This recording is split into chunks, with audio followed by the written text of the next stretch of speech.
go through a little bit about the kitchen setup and equipment needed for wholesome cooking. One thing that I always start with as a chef is my chef's knife. I can't live without it. You want a really sharp knife because we'll be cutting lots of different vegetables in lots of different ways, and so we want to make sure you have a sharp knife. Also a sharp paring knife as well for some of the more delicate and intricate work that you'll be doing, cutting some of the finer details into your vegetables and really giving it some shapes and textures as well.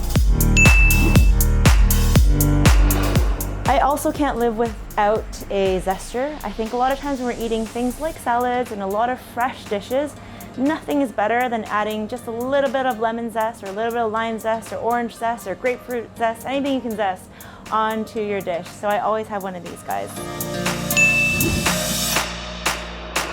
I often use measuring spoons for things like baking. It can be quite tricky sometimes to make sure that your souffle comes out the right way or your brownie is correct or your cookies. So it's always great to have a set of measuring spoons.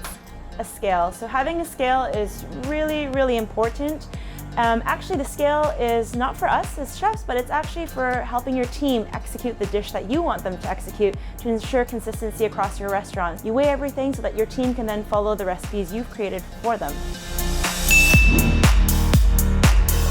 What's really good about having a non-stick pan is it allows you to cook without adding as much oil or added fat as you might normally need to if you're cooking with a stick pan. The other thing I always look for is having a really solid stainless steel pan bottom. Again, that helps you ensure you have even cooking when you're cooking some of your stews or some of your other vegetables or even your meats that you're cooking for a little bit longer time. You really want to have nice even heat. The last bit is a little bit just about cleanliness and cleaning up as you go. Again, when you're dealing with lots of fresh vegetables, you will have the tops and tails and ends and things like that.